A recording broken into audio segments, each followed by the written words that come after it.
I wish you a wonderful good morning, ladies and gentlemen.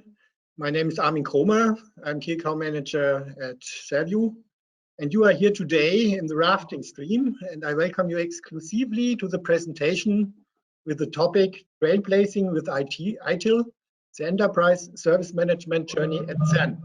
I think you all heard about CERN. It's a very famous physical institute in Switzerland. The presentation will be given by Mrs. Sami from Axelos and Mr. Ballas from CERN. We record the presentation and it would be available for you afterwards. We have agreed in advance that we would be happy to collect your questions during the presentation and answer them at the end. As dynamic as we are at this digital event, I am already handing over to Mr. Ballas.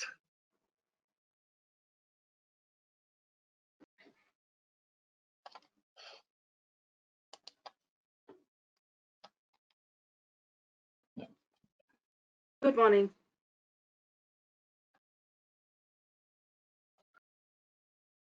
Hello, everyone. I'll let you sit right. Yes. Thank you very much, Armin, for the lovely introduction. We are delighted to be here at the event this morning and already enjoyed listening to the first sessions. In the opening speech, Michael Krause and Markus Bause and Michael Kresse spoke about the importance of ITIL organizations, and I hope our presentation will catch up on that conversation, and I hope you will enjoy our session as well. I'm especially delighted to be here with O.G. Ballas to present this interesting case study, which we recently published, and would like to have some conversations with all the attendees later in the Speakers Corner or at the Axelos stand. Gerne auch auf Deutsch. Wenn Sie Fragen haben, bitte immer auf mich zukommen. Sie finden mich auch auf LinkedIn. Next slide, please.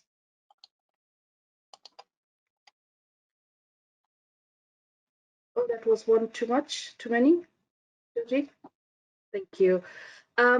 Axelos Best Practice is based in London. We are a team of around 100 colleagues, all in all, with a network of global partners such as Serviu.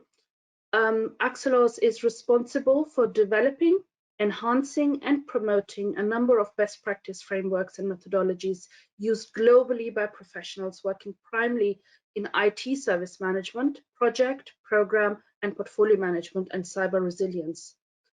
These best practices are derived from a wealth of experience and knowledge of thousands of professionals from around the world. So these methods are tried and tested most effective ways to get a job done. Our best practice methods are adopted by private, public, and voluntary sectors in more than 200 countries to improve the employees' skills, knowledge, and competence in order to make them both individuals and organizations work more effectively. Next slide, please. Here's an overview, actually, of our best practice methods.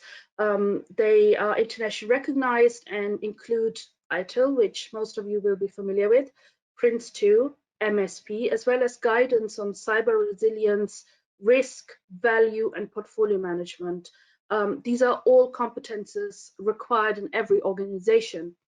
The Axelos best practice methods are adopted today. Since we are at the IT and Enterprise Service Management event, we will be taking a closer look on service management and the role ITIL can play in an organization and its vision for the future.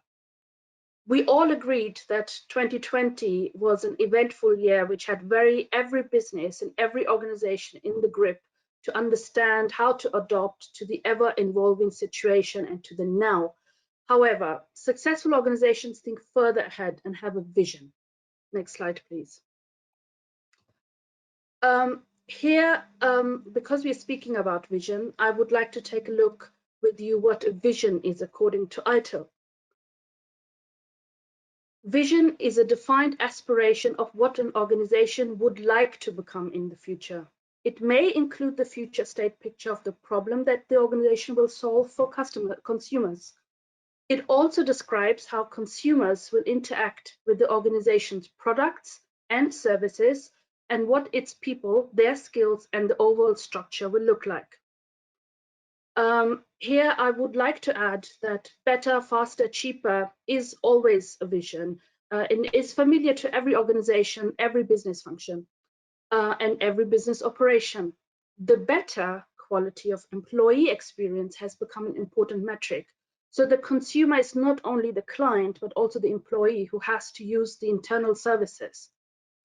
It is this quality of employee experience which is at the heart of today's case study and one vision a decade ago. Next slide. So I thought from the case study, this really stood out for me. It was the vision of the former head of General Service Management at CERN, Olaf van der Vossen. Our vision was to make something simple that everyone could use. I think this is a short, simple, but very clear vision in an organization. It is the starting point of an interesting journey, and I'm delighted to hand over to Georgie, who will take you on to this journey. On this journey. Thank you. Thank you very much, Sidra, for the lovely introduction. And I'm very glad that through this presentation, which we built together with Axelos, I will be able to share with you a little piece of this 10 years of ESM and ITIL journey that we had at CERN, the European Organization for Nuclear Research. So at CERN, we are not only the operators of the largest machine in the world with our 27-kilometer particle accelerator called the Large Hadron Collider. We are also sort of a small city with our sites spreading across the border between France and Switzerland near Geneva. You see here the footprint of the Large Hadron Collider buried 100 meters underground, little piece of the Geneva Lake and the Alps and the Mont Blanc in the background. This is just to demonstrate the sheer size of the site. At normal times we have about 10,000 people on site, which is providing a base for researchers from all over the world to conduct their projects. This also means that we have hundreds of services that we need to operate, from our own emergency services through IT services to even managing large fleet of vehicles on site. And we also have a large turnover of people because researchers, they come here often just for a few weeks, sometimes a few months, and when they arrive, they have difficulty to know who to contact when they want to have one or another service, when they need IT services or when they need to contact people at the technical infrastructure. So these are the difficulties that they used to face with all different services providing their own interfaces. They just don't know where to go. So we came up with this vision of providing something simple to help people at CERN to access the services that they need. This came as a bottom-up approach between the site management department and the IT department, which both had leaders at the time with an IT background and some IT service management background. And this is how ITIL v3 at the time came into the picture, and this collaboration emerged between the two departments, crossing out IT from ITSM and applying ITIL principles outside of the IT environment. They focused on just very simple goals of providing a single point of contact for users, a single phone number, a single web page where they can find information about all the services, relying a lot on automation to help process the large number of requests that we receive on the site, allowing the service managers to see how their services are doing with some advanced reporting and controlling mechanisms that are built into the process of handling the requests, so that we have the monitoring capabilities right integrated with the actual processes of providing the service. And finally, cost cost was an important issue in service provision. So having efficient services, both cost-wise and time-wise, has always been a priority. But these changes didn't come so easily. So when at 10 years ago discussions started on how we implement service management at CERN, all the services we contacted didn't want to change their existing processes. They didn't want to get rid of their own tools, their own interfaces to their users. They had difficulty to come up with an integration that would be suitable for all the services at CERN. Also, if we wanted to build one single tool that can handle all the different services, we really talk about hundreds of services, it would have been impossible and would have taken so long that by the time we built it, we could have started all over. Also, the people who have been here for years, they knew the experts, they knew for each thing who they need to contact, who they need to call, who they need to email, and they didn't want to lose this personal contact. This was one of the difficulty we faced. So they didn't want a new anonymized service management layer in between, and also we wanted to focus on getting something simple in place for just the two departments, the IT department and the site management, but we already had the vision to extend this over time, and that was indeed what happened, because now we have more than 300 out of the 500 total services at CERN, which are now using this framework that we built with a bottom-up approach. So what we came up with was just introducing a very thin layer of service management on top of all the existing services, just providing a single point of contact with a service portal, with a single phone number, and allowing the services to keep their own IT tools, and providing just a very light integration, which really focuses just on the interaction with the user. So the focus of the service management framework is to ensure that services expose what they provide on a unified way.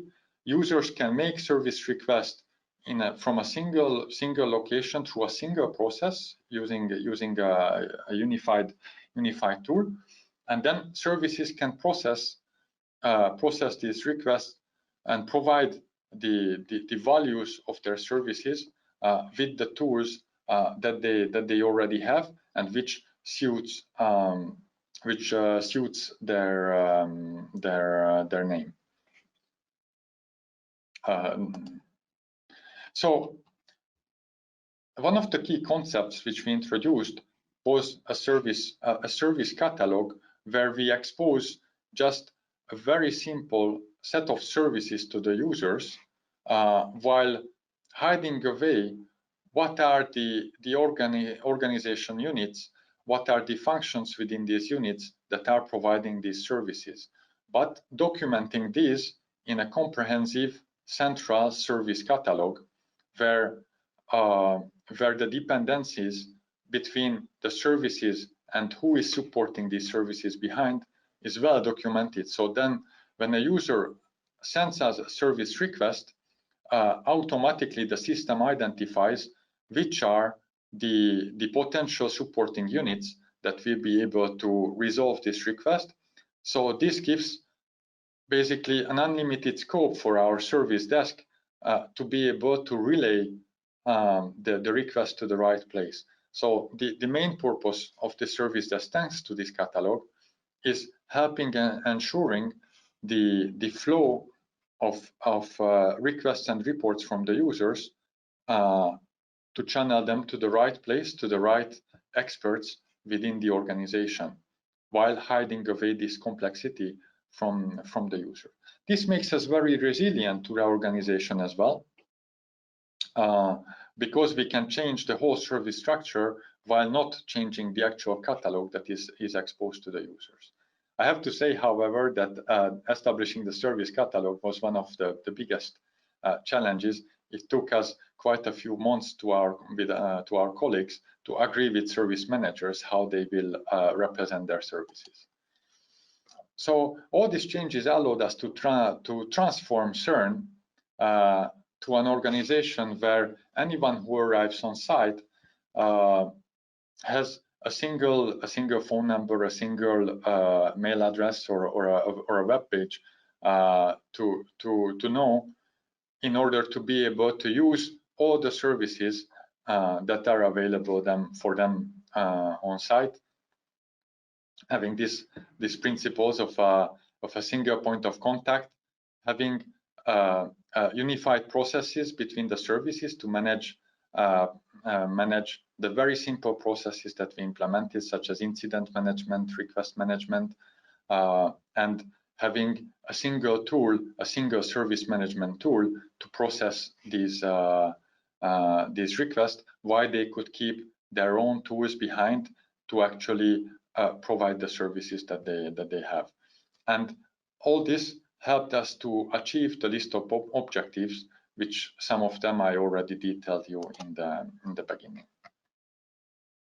So let's take a practical example. As it's a big site, it would be good to move around with a bicycle. So we have a bicycle rental service. I go to our service portal, where I find a form to fill in order to rent a bicycle. So I give some basic details, such as what would be the rental period that I would like to have, and once I send this form, a request is created within the service management system, which is directly assigned to the unit that will treat the request, because as it's a well-framed process, the service desk doesn't even need to interact. The system automatically knows who will take care of this request, and creates a set of subtasks to follow up the whole process of the bicycle rental automatically by the two units that are providing both technical support, like bike repairs, and the administrative support, such as handling the documents related to this rental. So when I go to pick up my bicycle, the person at the desk of the rental service will already have my request. They will handle with the automatically created subtasks the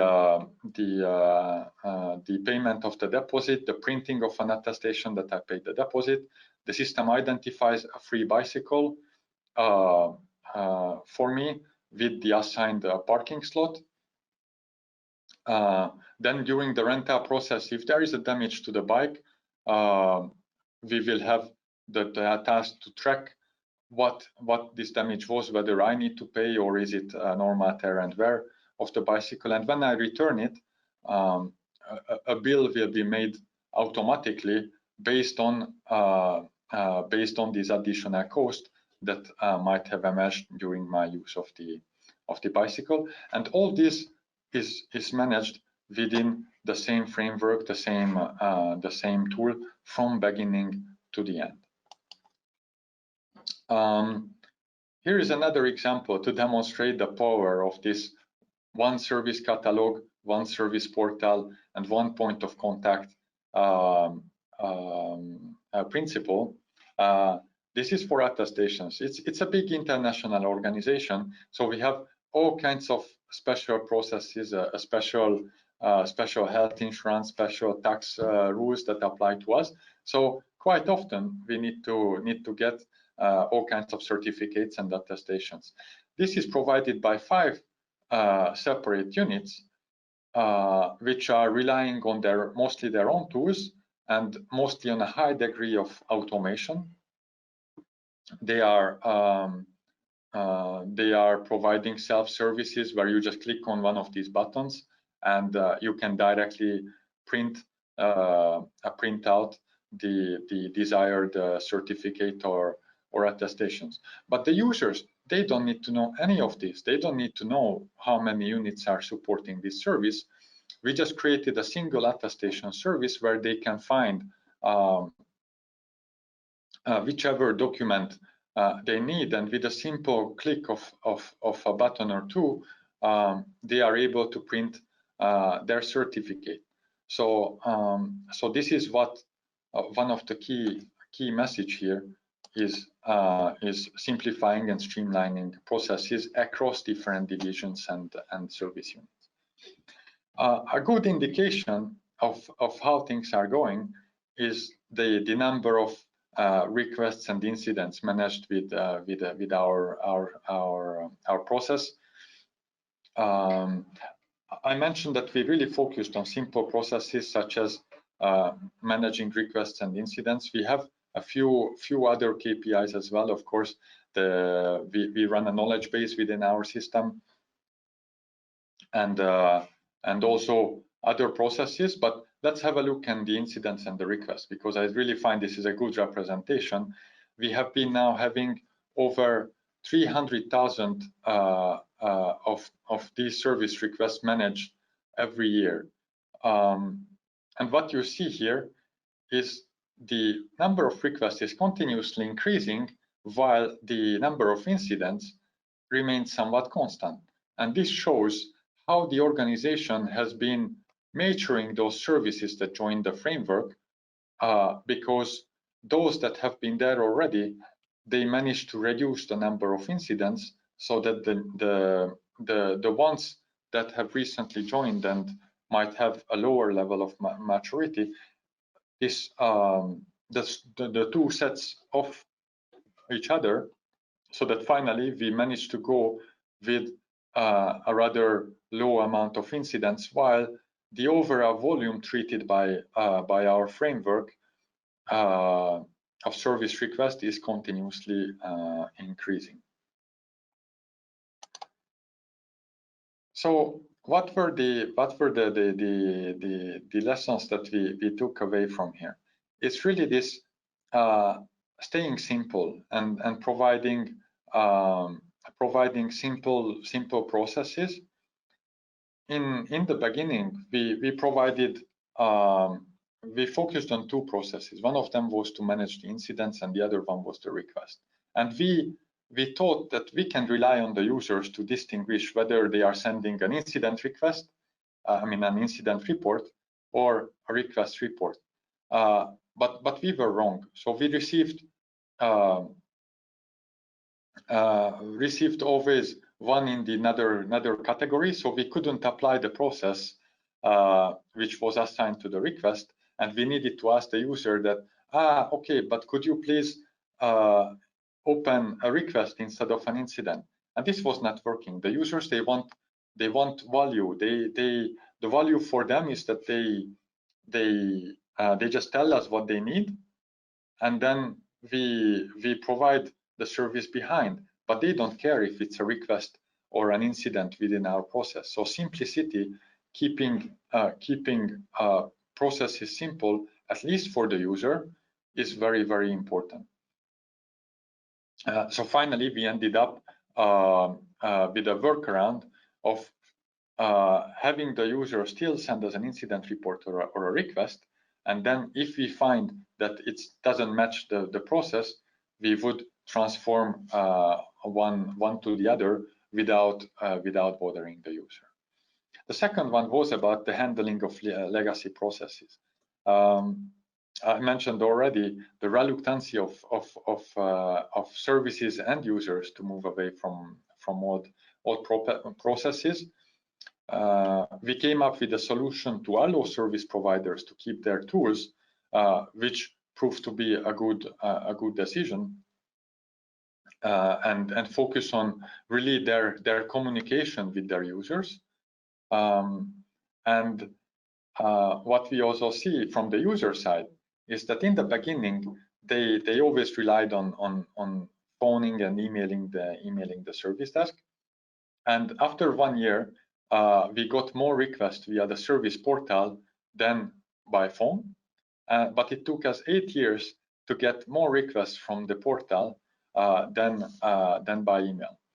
And I don't think this is wrong, because this allowed flexibility on a way that those people that are ready for new processes, they can already use a new and efficient system and find on a service portal all what they need. But those that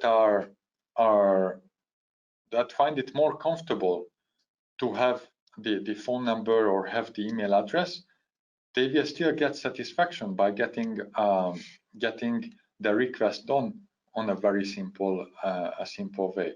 So I think each organization needs to find the balance between the introduction of new processes and keeping alive some of the legacy that has been integrated to their organizations.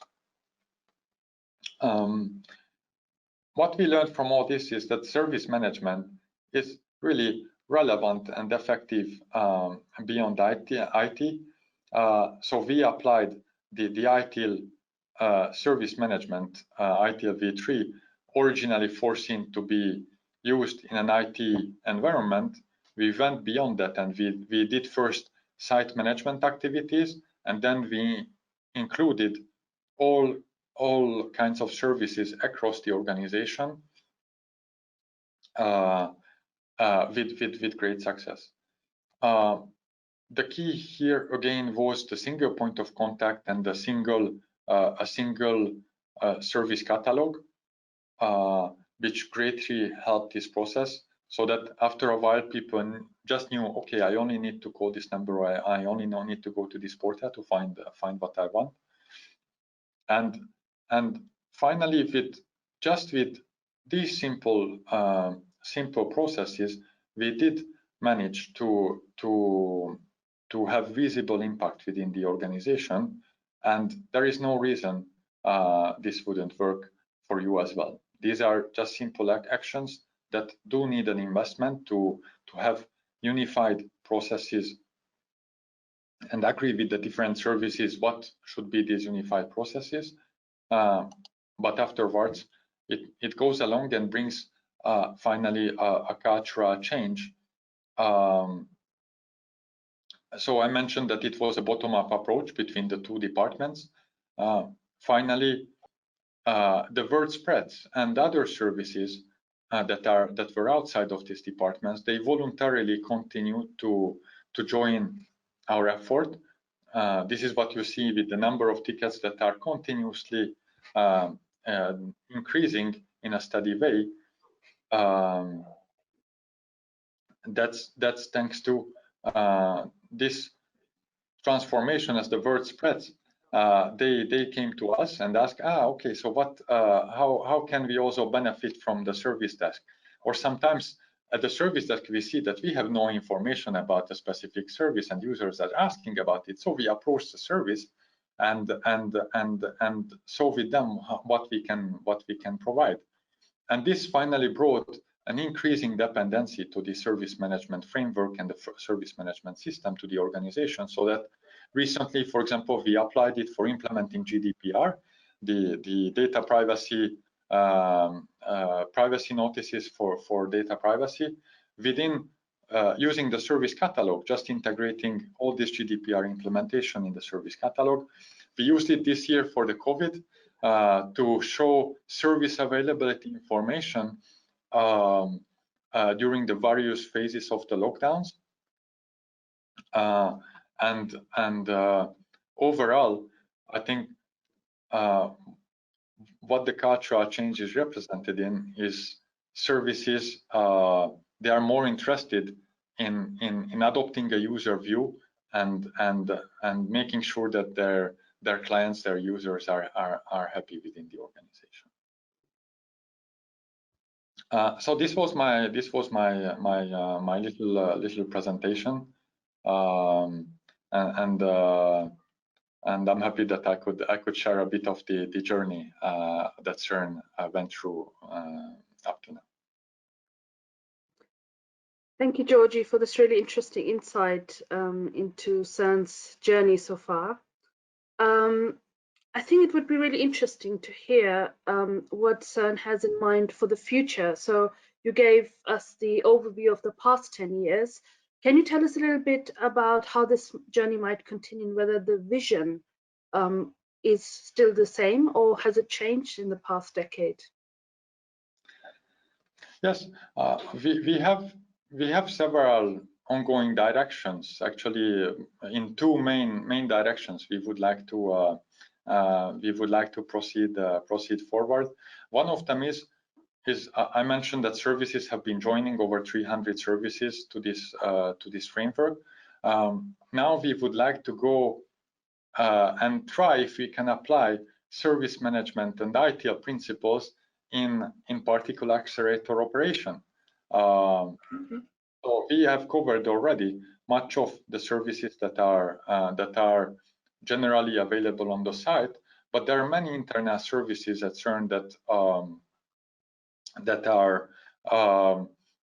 very specific to the operation of physics experiments and particle accelerators, and we are now experimenting using the unified service management framework and tool with these services very tied to the physics experiments of CERN. So we are extending framework to new services, and on the other hand, we are also trying to increase the maturity of the organization by introducing new processes. Now that services are comfortable with the basic ones, incidents and requests, and managing their knowledge base and their portal, the service portal appearance, they are interested in more reporting, in more advanced reporting and controlling SLAs. They are interested in managing problems, for example, so long-standing issues which might be related to several incidents. So we are looking at introducing new processes to everyone within the organization. Okay. And you mentioned earlier that obviously a decade ago it was ITIL v3, which was the adopted framework. What impact had the launch of ITIL 4 for CERN, and did that impact the plans for the future at all? Yes, I'm actually very happy with how the ITIL framework has evolved over the past decade, because with ITIL v4 we find that it is much more aligned with our goal of going beyond the IT environment and applying service management on a much larger scope. So we find more easy to identify ourselves with the ITIL framework and ITIL processes with ITIL v4. It has lots of elements which are really generally applicable, such as focus on the value creation instead of complexity, or the lean utilization of the lean framework, both in IT and non-IT environments. And I find that this helps also to spread knowledge on these best practices within the organization. So actually many of the services don't even know that they have been applying ITIL, because they just the processes that we provide within the organization. So having ITIL v4, which is really aligned with what we have, we can increase the consciousness of service providers by providing them training on the, let's say, out of the box ITIL principles, because we don't need to master them anyway, because they represent what we are doing. So, so how does the transition for CERN look like? I mean, as an organization, is that already in place? You mentioned that the teams are looking into, you know, the ITIL principles for them to understand. I assume this is done for them to make an easier connection in the way the service management team thinks. Yeah. So the transition from V3 to V4, we took a natural approach. So we have been training already the service management team for ITIL V4. We have passed. Those of us in the service management area passed already trainings to V4 to understand what will be the impact on that on us. Then we are launching a set of trainings within the organizations to increase the awareness of the services, of the principles that they are applying, and then continue to roll out the new processes, which I just mentioned before. For example, the problem management. So spreading further, increasing the maturity of the organization within the V4 framework now. Okay. So this is the. And were there any challenges in the transition CERN faced, and if yes, what was the solution? So we only started the transition this year, so I cannot yet confirm on the challenges, but I think I really can imagine it as a smooth process for us, because as I said, I find that V4 is much more adopted to the enterprise service management and especially what we have been doing than it was V3. So as we already have the base established, the basic processes, and the demand is coming from the services themselves to introduce more processes to help them manage reporting and SLAs and problems, for example. This I don't expect this to be a very bumpy journey from here. Yeah, great, thank you. Thank you very much. Next slide, please. I think it is a very interesting story, and I think CERN really stood out as a trailblazer because you were actually doing the thinking, the team was doing already the thinking of ITIL 4 at the times of V3, basically. So indeed trailblazing, so thank you very much, Georgie Balash, for sharing the journey, which is a very interesting read. So if the attendees are interested to read the full case study, they're invited to have a look on the axilos.com website, where you can find it on the content tab, or come to our stand, we will point you to the right direction. And as I mentioned earlier, Georgie and myself would love to have a chat with the attendees now in the speakers corner, or perhaps you want to join us later at the Axios exhibition stand, Ausstellerstand. Also, before I hand over to Armin, a very short a note from my side. Please don't miss the keynote speech later this afternoon by our CEO, Mark Basham, at 5 o'clock. He is giving a very interesting speech about the role of best practice in times of crisis, and gives a very practical example how some of the ITIL principles worked out for Axilos. Thank you.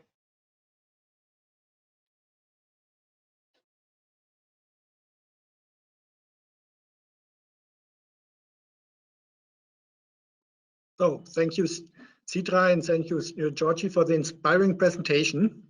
We will now be available for answering your questions if there are any. I did not see any in our chat window, so I would like to open the sound channel.